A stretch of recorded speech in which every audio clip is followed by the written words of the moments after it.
सकल आदिवासी समाजाच्या आरक्षण विरोधात उलगुलान चक्काजाम आंदोलन। राज्यात आरक्षणाची मागणी विविध स्तरावर जोर धरीत असताना 27 फरवरी 2026 रोजी शासनाने बंजारा समाजास आदिवासी समाजामध्ये समाविष्ट करून घेण्याच्या दृष्टीने एक समिती स्थापन केली आहे। मात्र ही समिती आदिवासी समाजाला मंजूर नसल्याने ही समिती रद्द करण्यात यावी व इतर मागण्यांच्या संदर्भात आज दिनांक 17 मार्च रोजी घाटंजी येथील वीर बाबूराव शेडमाके चौक खापरी नाका घाटंजी येथे चक्काजाम आंदोलन करण्यात आले आहे। अनेक दिवसापासून राज्यात आदिवासी समाजामध्ये अनेक समाज समाविष्ट करून घेण्याची मागणी करीत आहे। त्याच अनुषंगाने बंजारा समाजाने सुद्धा आदिवासी प्रवर्गामध्ये समाविष्ट करून घेण्यासाठी मागणी केली होती। त्या अनुषंगाने 27 फेब्रुवारी 2026 रोजी शासनाने एक समिती गठीत केली। ती समिती रद्द करण्याकरिता आता आदिवासी समाज आक्रमक झाला असून ही समिती रद्द करण्यात यावी याकरिता चक्काजाम आंदोलन करण्यात आले। त्यासोबतच स्थापन केलेली समितीचा खर्च आदिवासी विभागाकडून करण्यात येऊ नये। सोबतच आदिवासी समाजातील लोकप्रतिनिधींनी याबाबत भूमिका न घेतल्यास त्यांनी आपल्या पदाचा राजीनामा द्यावा। या प्रमुख मागणीकरिता चक्काजाम आंदोलन खापरी नाका क्रांतीवीर बाबूराव शेडमाके चौक येथे करण्यात आले। सदर आंदोलनात सकल आदिवासी समाज मोठ्या संख्येने उपस्थित होते। घाटंजी शहरातील खापरी नाका येथे काही वेळासाठी रोडवर बसून चक्काजाम आंदोलन करण्यात आले। आमच्यावर जे काय अत्याचार झाला, अन्याय झाला, त्यावेळेस त्यांनी ते सर्व आमच्या बाजूनी मांडून आरक्षण दिलंय। आम्ही काही दुसऱ्या समाजाचा किंवा दुसऱ्या समाजातून आरक्षण घेण्याचा काही प्रयत्न केला नाही। असा एकही आदिवासी नाही की कोणाच्या डोक्यामध्ये येणार की या समाजामधून आरक्षण मागायचं बा।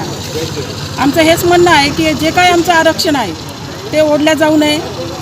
जे काय आमच्या ते शांतकर गावं असतील, काय लेकरांचं शिक्षण असेल, त्या याच्यामधून जे काय आम्हाला जे निधी मिळते ती निधी आमच्या आदिवासीवरच खर्च व्हावी। हे एवढंही नसल होत आम्ही पुढे जायला येणार नाही। विधानसभा असो किंवा कोणते मंत्री असो, कुठे जाण्याचा आम्हाला वेळ आली तर आम्ही जाऊ, हे निश्चित। इथेच थांबणार नाही आम्ही। हे एवढंही आंदोलन झालं, चक्काजामही झाला, तरी आम्ही याच्या पुढेही आम्ही पाऊल उचलू।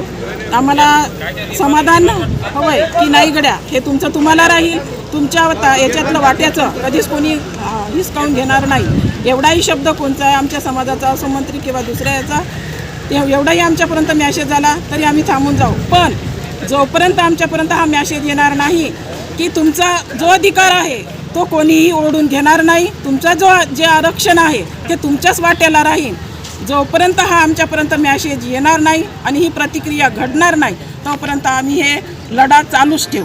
जय शिव। जय शिव। आज इथं आम्ही जे शासनाने निर्णय घेतलेला आहे, आदिवासी संस्थेमार्फत समिती गठीत करून त्यात आदिवासी मंत्री यांनी सुद्धा स्वतः अध्यक्षपद घेतलेलं आहे। अशा या संस्थेचा आणि समिती गठीत केलेल्या आदिवासी विकास मंत्री व 25 आमदाराचा निषेध म्हणून व आमच्या हक्काचे आरक्षण इतर कोणाला देऊ नये किंवा आमच्या आरक्षणामध्ये इतर कोणाला घालू नये यासाठी आम्ही आदिवासी सकल आदिवासीच्या वतीने इथे रस्ता रोको मोर्चा आयोजित केलेला आहे। जय हिंद। बातम्यांशी अपडेट राहण्याकरिता आजच आमच्या चॅनलला सबस्क्राईब करा आणि बेल आयकॉनवर क्लिक करा।